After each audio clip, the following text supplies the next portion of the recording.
오늘은 세족의 의미라는 말씀으로 여러분들과 은혜를 나누고자 합니다. 예수님께서 십자가에 달리시기 전날 밤 제자들과 이런저런 일들을 하셨는데, 그 중에서 우리가 가장 잘 알고 있는 것은 유월절 식사를 하신 것입니다. 제자들과 마지막 만찬을 나누신 것이죠. 공간복음 저자들은 모두 이 장면을 상세히 기록했고, 이후에 이 만찬은 성찬식의 기원이 되었습니다. 우리가 이렇게 나누는 그 성찬식의 기원이 된 것이죠. 또 교회 다니지 않는 사람들도 최후의 만찬이라는 레오나르도 다빈치의 작품을 통해서 이 장면을 많이들 기억하고 있을 겁니다. 그런데 요한복음에서는 같은 시점에 이 성만찬 대신에 예수님께서 제자들의 발을 씻으신 장면이 묘사되어 있습니다. 아마도 요한은 예수님께서 세상을 떠나시기 전 제자들의 발을 씻어주신 이 장면을 독자들에게 더 강조하고 싶었던 것 같습니다. 그래서 잘 알려진 성만찬 장면은 아주 간단히 기록하고 세족식 장면에 포커스를 맞추고 있습니다. 그렇다면 요한복음에서는 성찬에 대한 교훈이 아예 없는 것일까요? 요한은 예수님과 제자들의 성만찬을 통해 성찬의 메시지를 전하는 것보다는 요한복음 6장에 나오는 오병이어 사건을 통해서 성찬의 메시지를 전하고 있습니다. 요한은 특별히 6장 4절에서 이 오병이어 사건이 유월절을 앞두고 일어났다라고 언급하고 있습니다. 시간적으로 성만찬과 오병이어 사건을 연결시키고 있는 것이죠.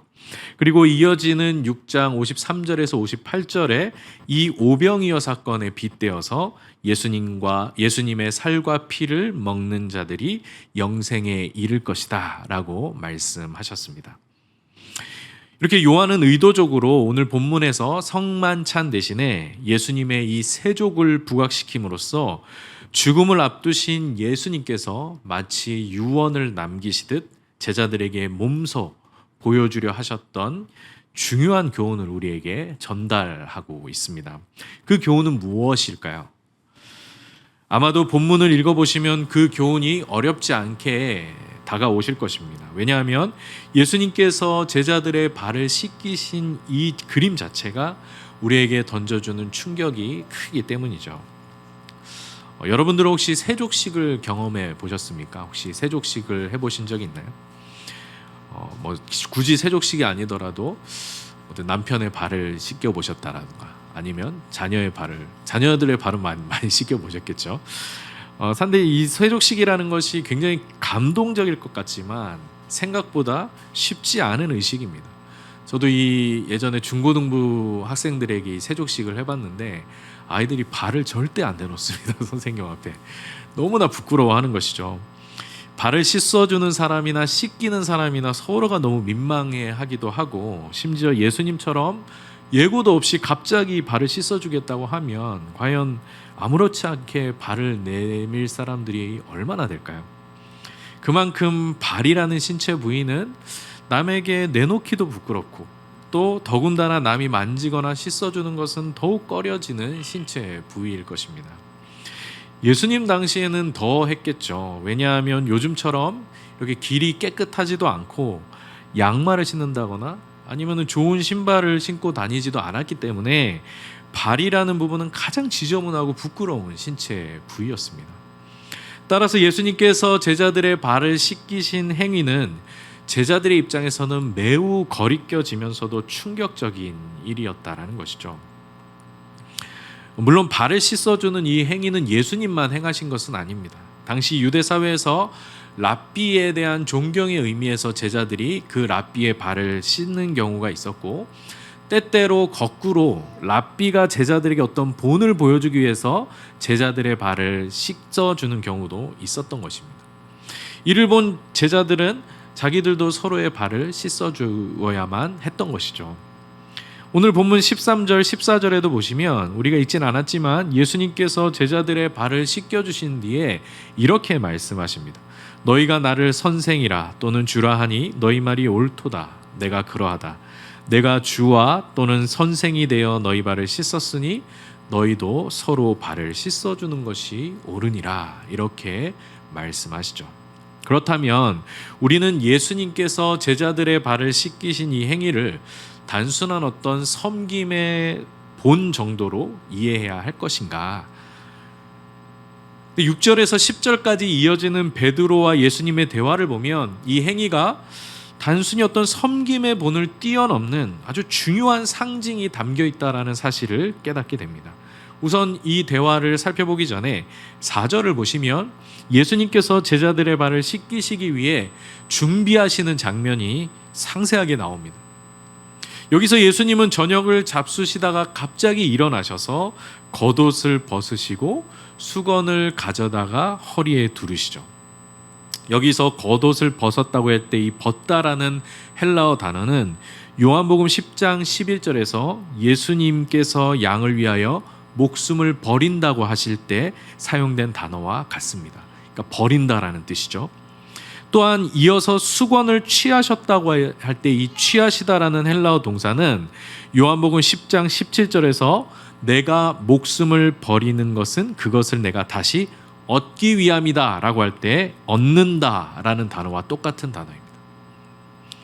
그러니까 예수님께서 양들을 위해서 자기의 양들을 위해서 목숨을 버리시고 그 목숨을 다시 얻게 되실 것이라는 생명을 얻게 되실 것이라는 이 단어와 똑같은 단어를 사용하고 있는 것이죠.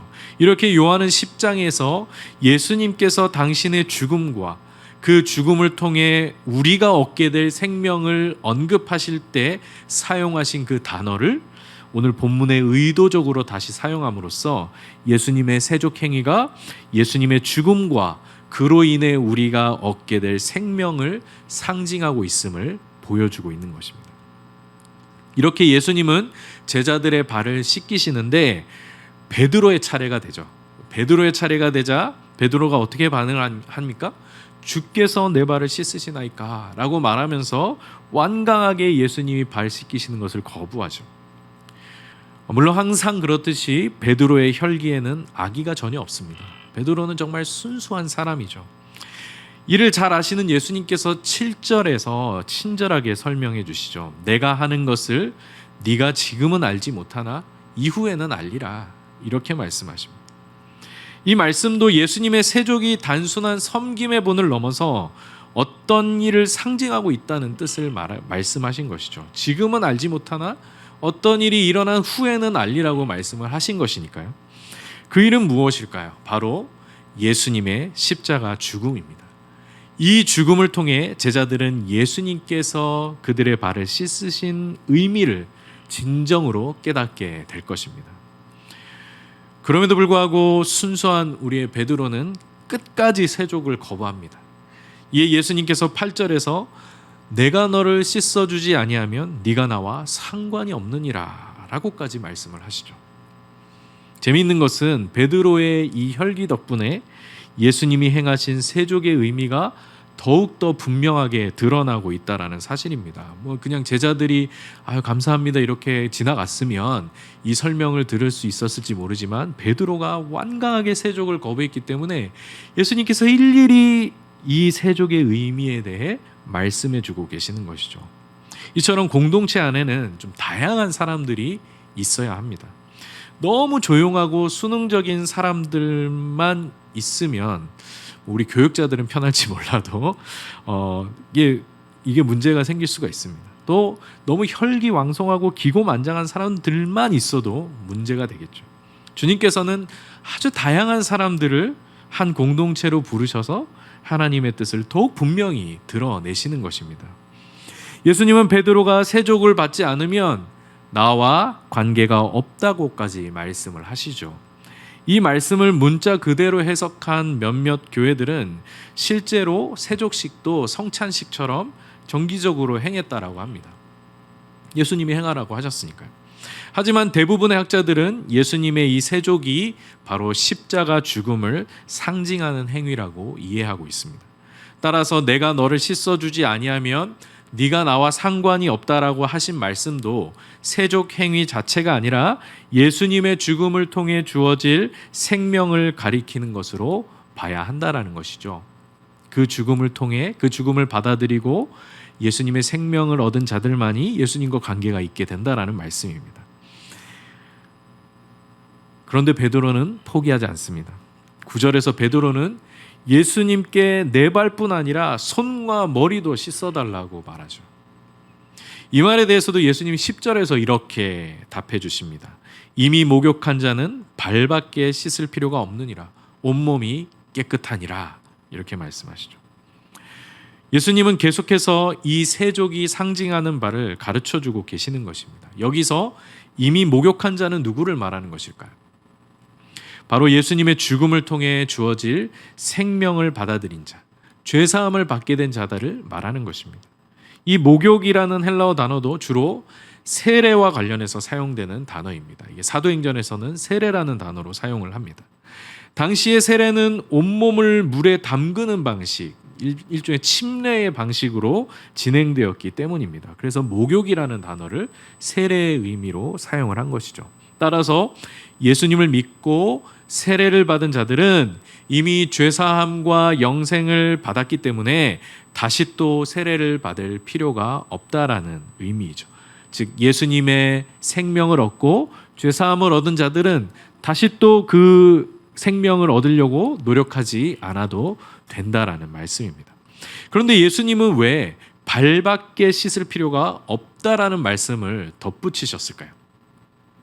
목욕을 했으니 이미 다 깨끗해졌다. 더 씻을 필요가 없다라고 말씀하시면 될 텐데 발밖에 씻을 필요가 없다라는 말씀을 덧붙이십니다.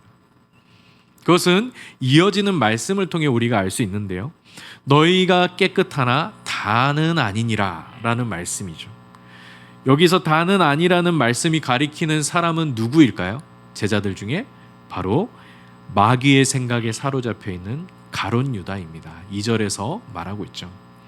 제자들이 다 예수님의 세족을 통해 깨끗해졌지만 가룟 유다는 세족을 받은 이후에도 여전히 예수님을 팔아넘길 생각만 하게 되는 것입니다. 교회 안에도 이처럼 예수를 믿고 세례를 받았는데도 여전히 죄 가운데 머물면서 하나님의 뜻을 거스르려는 자들이 있습니다. 가룟 유다와 같이 악한 생각들이 자기 안에 들어와 뙬리를 트는데도 아무런 거리낌도 없이 살아가는 사람들이죠. 그러다 결국 예수님을 배신하고 스스로 멸망에 이른 가룟 유다의 길을 가게 되는 사람들입니다. 그러므로 우리는 항상 깨어 있어야 합니다. 너희가 깨끗하나 다는 아니니라고 하신 이 말씀의 의미를 깊이 묵상하면서 늘 예수님의 생명 안에 거하는 삶을 살아야 하는 것입니다. 나는 절대 가룟 유다와 같이 되지 않을 것이다 라고 장담할 수 있는 사람은 아무도 없습니다. 바울 역시 서 있는 자는 넘어질까 조심하라고 말하고 있죠.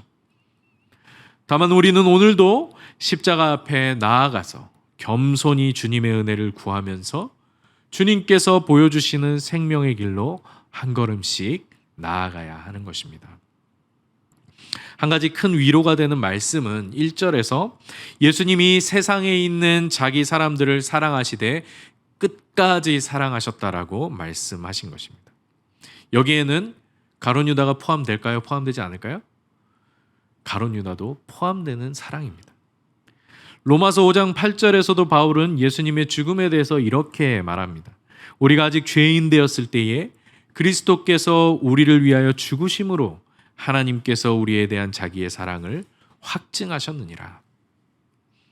우리가 아직 죄인이었을 때에, 우리가 아직 하나님과 원수 되었을 때에 그리스도께서 우리를 위하여 죽으심으로 우리를 향한 하나님의 사랑을 확증해 주셨습니다. 예수님도 가룟 유다가 배신할 것을 아시면서도 그의 발을 씻겨 주셨고 끝까지 그를 사랑하셨습니다.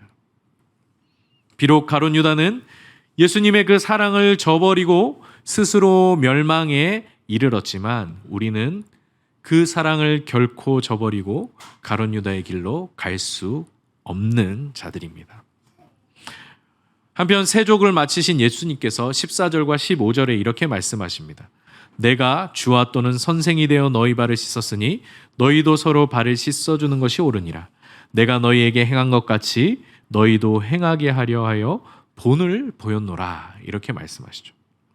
분명 예수님의 세족은 예수님의 죽음을 상징하는 행위였지만 예수님은 이 행위에 담겨 있는 사랑과 섬김의 가르침 역시 놓치지 않으셨습니다. 제자들도 그렇게 행하라고 말씀하시죠. 다만 당시의 랍비들이 그의 제자들에게 본을 보인 것과 다른 점이라고 한다면 예수님께서 그 제자들을 위해, 죄인들을 위해 자기의 목숨을 버리실 분이라는 사실이죠. 따라서 예수님께서 보이신 섬김의 본은 바로 내가 단순히 나보다 약한 사람을 섬기고 사랑하는 그 차원을 넘어서서 죽기까지 우리를 사랑하신 그 십자가의 도를 향하고 있는 것입니다. 나를 죽기까지 내어주는 사랑이죠. 이후에 예수님께서는 15장 12절에서 14절에 제자들에게 이렇게 말씀하십니다. 내 계명은 곧 내가 너희를 사랑한 것 같이 너희도 서로 사랑하라 하는 이것이니라. 사람이 친구를 위하여 자기 목숨을 버리면 이보다 더 큰 사랑이 없나니 너희는 내가 명하는 대로 행하면 곧 나의 친구라고 말씀하셨습니다. 예수님을 구주로 믿고 따르는 사람은 마땅히 예수께서 우리를 사랑하신 것과 같이 다른 사람을 또 형제와 자매를 사랑해야 한다는 것입니다. 그 사랑은 바로 친구를 위하여 자기 목숨을 버리는 사랑입니다. 여러분들은 친구를 위하여서 자기 목숨을 버릴 수 있습니까? 이와 같은 가장 유사한 사랑을 한번 생각해 본다면 저 같은 경우는 저희 아들을 이렇게 어릴 때 저희 아들이 이렇게 막 잠들어 있는 모습을 보면서 어떤 생각을 하게 되냐면 이 아이를 위해서는 내 목숨을 버릴 수도 있겠다 그런 마음이 들더라고요. 어떻게 보면 우리에게 예수님께서 우리에게 보여주신 사랑이라는 것이 바로 이러한 사랑, 자기의 목숨을 다른 사람을 위해 내어주는 그 사랑을 우리에게 보여주신 것이죠. 여기에는 어떤 조건도 붙을 수가 없습니다. 내가 이렇게 사랑했으니 너도 나를 사랑해줘. 내가 이런 사랑을 보여줬으니 넌 나에게 이렇게 해줘. 이런 조건을 붙이는 사랑이 아니라는 것이죠. 우리는 기꺼이 남을 위해 자기를 희생하고 내어주며 또 자기를 버리는 사람이 되어야 하는 것입니다. 이게 어떻게 가능할까요? 우리 스스로는 결코 할 수 없지만 예수님께서 우리에게 주신 그 사랑이 무엇인지를, 그 사랑의 깊이와 넓이가 무엇인지를 깊이 마음에 새기고 또 가룟 유다의 발까지 씻어주신 이 세족의 의미를 깊이 묵상할 때에 비로소 우리는 친구를 위하여 자기 목숨을 버리는 사랑의 경지에 이를 수 있는 것입니다.